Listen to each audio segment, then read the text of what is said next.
De retour sur la configuration du HQ Client sous Linux. Nous avons réussi à l'installer, nous avons réussi à le configurer pour qu'il se connecte à la render farm. Maintenant, nous devons aborder tous les points d'automatisation. Pour commencer, j'ai envie que quand je lance l'ordinateur, je n'ai pas besoin de me loguer sous Zorin. Alors c'est tout à fait faisable. En fait, il suffit d'aller dans le menu Zorin, de cliquer sur son profil. Ici, vous allez déverrouiller votre profil et dire à votre ami Zorin que vous voulez une connexion automatique. Donc l'avantage, c'est que dès que je vais redémarrer mon ordinateur, je vais directement être connecté sous mon login, je n'aurai pas besoin de taper mon mot de passe. Deuxième chose, il se trouve que mon HQ Client, le service, ne se lance pas automatiquement lorsque je démarre l'ordinateur. Pour pallier à ça, on va utiliser un cron tab. Le cron, c'est en fait tout ce que l'on peut lancer comme service en fonction de l'état de l'ordinateur, que ce soit par exemple au redémarrage ou avant l'extinction. On va donc ouvrir un terminal. Et dans le terminal, on va taper cron tab -e. Pourquoi E? En fait, on va éditer. Alors, vous inquiétez pas, il est possible que vous ayez un petit message la première fois que vous lancez un cron tab. Ne soyez pas inquiets. Ce message est souvent lié au fait que vous n'avez pas d'éditeur par défaut. Donc, c'est vous qui allez choisir votre éditeur. Ça peut être Nano, ça peut être Vim, ça peut être plein de choses. Moi, j'ai déjà utilisé Vim, donc quand je vais cliquer sur Cron Tab, voilà sur quoi je tombe. Ici, on peut voir que via le cron, on va avoir des définitions de tâches en fonction de l'heure, en fonction du mois ou en fonction d'un état. Donc, par exemple, je vais rentrer en édition. Donc, si vous vous souvenez, c'est insertion. Et en fait, je veux qu'il se passe quelque chose au moment où je redémarre. Ce qui veut dire at reboot. Donc, quand je démarre, je veux qu'il y ait quelque chose. Dans notre cas, on veut que ce soit le fameux HQ Client D avec la demande de démarrer, donc la fonction start. Plusieurs manières d'accéder à ce chemin. Si vous ne vous en souvenez pas, vous allez tout simplement lancer un deuxième terminal. Donc ici un onglet. Hop. Je vais chercher où est situé mon HQ Client. HQ Client. LS. Et donc je cherche le fameux HQC Client TD. Oui, Client D. Donc HQ Client. Oups là. Client D. Hop. Et donc le fameux start. Donc on regarde si tout fonctionne bien. Là il me dit que c'est déjà en cours de démarrage, tant mieux. Donc tout ce chemin, c'est ça qu'on va devoir ajouter.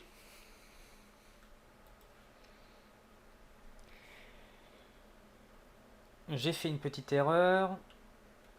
J'ai mis un espace entre l'exécution de ma tâche et le chemin de fichier. On va juste résoudre ce problème-là très rapidement. Voilà. On sauvegarde. Donc 2.w, 2.q. Voilà. Et on va donc arrêter notre machine pour voir si tout se passe bien. On va provoquer un petit malheur. On va provoquer le HQ en disant tout simplement à l'ordinateur « Tiens, fais-moi un upgrade sur cet ordinateur ». Donc le fameux VirtualBox qu'on a fermé. Et ça devrait tout simplement planter. Donc il essaye d'exécuter une tâche sur VirtualBox. Rappelez-vous, cette machine n'est pas présente. En ce moment, elle est éteinte.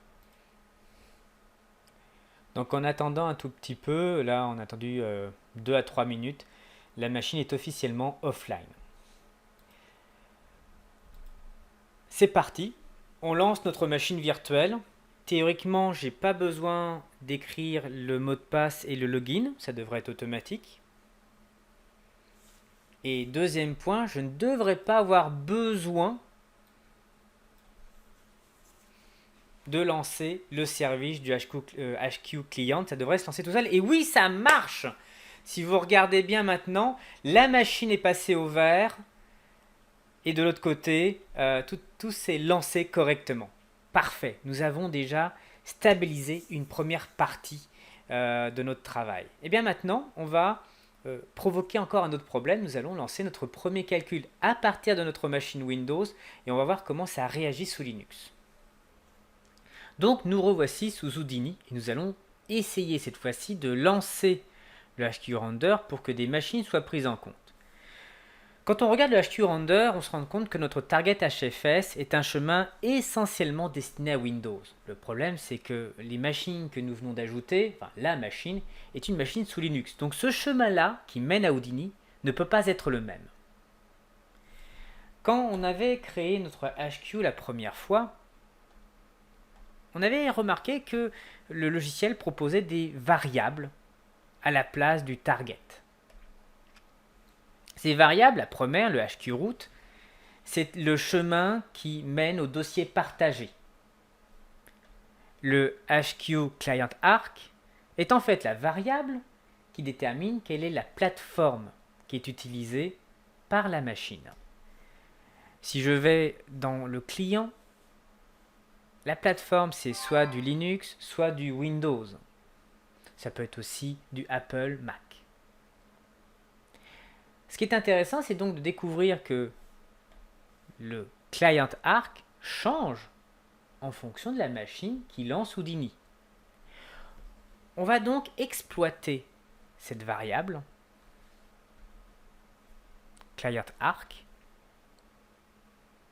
pour spécifier à chaque machine où est situé son Houdini. Pour faire ce tour de passe-passe, on va utiliser la variable client arc dans la configuration du client, le fameux hqnode.ini. Dans le hqnode.ini, vous aviez déjà spécifié où était situé le serveur. Et bien nous, on va rajouter une variable d'environnement, le fameux hqClientArc. Et ce hqClientArc, il va tout simplement être égal au chemin qui mène à Houdini. Si je fais ça, et que lorsque je vais lancer un rendu, j'utilise la variable clientArc, je devrais avoir mon serveur qui va dire à mon Windows qu'il doit utiliser un chemin Windows. On va sauvegarder. On va redémarrer le service. Très important de redémarrer le service pour que la modification soit prise en compte.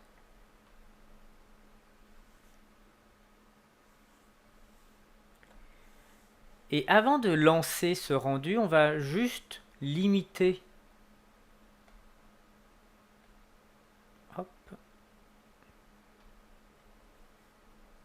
le rendu, non pas à Linux et Windows, je vais juste limiter mon rendu à mon Windows seulement. Donc, j'ai été dans Async to, Listed Clients. Il va me demander de sélectionner les clients qui m'intéressent. Celui qui m'intéresse, c'est le desktop. Je vais faire Accept et je vais faire Submit.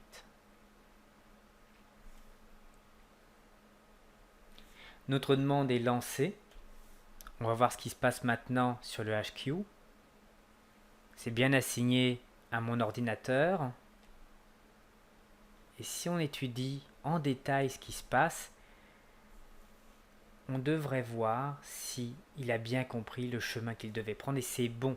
Si vous regardez bien, il a donc bien pris en compte la variable arc comme étant C, Program File, Side Effect Software, Houdini.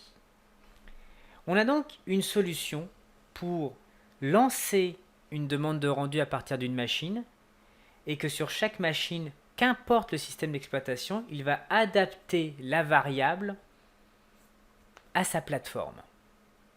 Donc maintenant, on va devoir faire la même chose, mais pour notre Linux.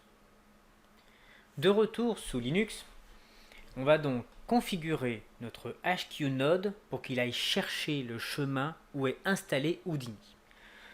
Un Houdini s'installe la plupart du temps sous Linux dans le dossier OPT. Donc si je vais à la racine de l'ordinateur et que je vais dans OPT, je devrais trouver donc deux installations. La première est en fait un raccourci qui mène au second dossier. L'idée étant en fait que un Houdini 18.5 7.7 ou un 18.5 8.8 ou un 18.5 6.6 vont être linkés plus facilement en spécifiant qu'un seul chemin de dossier. Donc on sait ce qu'on doit taper. On va donc aller éditer donc Vim. On commence à s'en souvenir. Le fichier se situe dans Home, HQ Client, et ça s'appelle donc HQ node.ini. Et voilà. Donc si vous vous souvenez, on appuie sur la touche I pour créer et pouvoir écrire dans le fichier. Et donc nous, ce qu'on va essayer de créer, c'est donc le HQ Client Arc et le chemin qui mène à notre Houdini, donc OPT HFS, et on peut spécifier le raccourci, donc 18.5. À partir de là, on fait échappe, 2.W pour sauvegarder, 2.Q pour quitter. Et si vous vous souvenez, on doit aussi redémarrer notre serveur. Donc ce qui veut dire que je dois aller chercher dans mon home, dans le HQ Client, le fameux point HQ Client D et faire un restart. Alors, j'ai encore dû me tromper quelque part. Est-ce que je fasse un espace? Non. Alors, on va juste... Non, ça c'est bon. Ah oui, peut-être... Puis de faire ça. Eh non, bon, ok, on va aller directement dedans. Histoire que je me fasse pas avoir plusieurs fois. Puis donc on lance le HQ Client D et Start. Ah bah tiens, alors ça c'est bien étrange. Oui, c'est peut-être parce que j'ai encore oublié de faire ça. Yeah, c'est bon. Là j'ai redémarré. Je mets un peu de mal. Hein. Et maintenant, on va essayer de lancer un rendu avec Houdini pour voir si tout réagit correctement. Cette fois-ci, dans Houdini, c'est fini. Je ne vais pas sélectionner un seul client. J'ai envie d'avoir tous les clients disponibles. Donc, je vais faire Any Client. Et je vais faire un Submit Job. Encore une fois, on va devoir se montrer patient pour que ça soit compilé, copié, envoyé. C'est envoyé. On va regarder ce qui se passe. Donc là, à première vue, nous avons notre Windows qui va prendre en charge la génération des IFDS. Donc les IFD, ce sont des descriptions de scènes. On observe ce genre d'éléments aussi chez Renderman. Une fois que les IFD sont créés, donc les IFD sont dépendants à chaque image, on va d'ailleurs pouvoir regarder ce qui se passe en détail. On voit donc qu'on a bien lancé ces programmes Side Effect Software avec notre fameux paramètre Client Arc dans la soumission de notre tâche. Et on voit aussi que ça progresse. Donc là, 4%. Il faut savoir qu'on a lancé 25 images.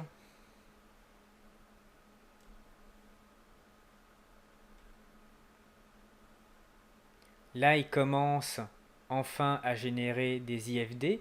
Et ces IFD vont, après qu'ils seront complets, être assignés à d'autres machines. Dans notre cas, on devrait voir notre machine Linux apparaître pour prendre en charge les premières images à rendre.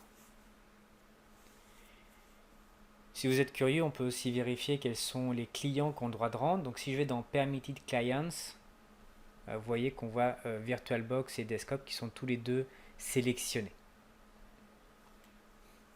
Donc souvent ça se fait attendre pour la deuxième machine, ça dépend en fait de sa puissance. Mais on devrait voir apparaître dans peu de temps la machine Linux pour les premières images.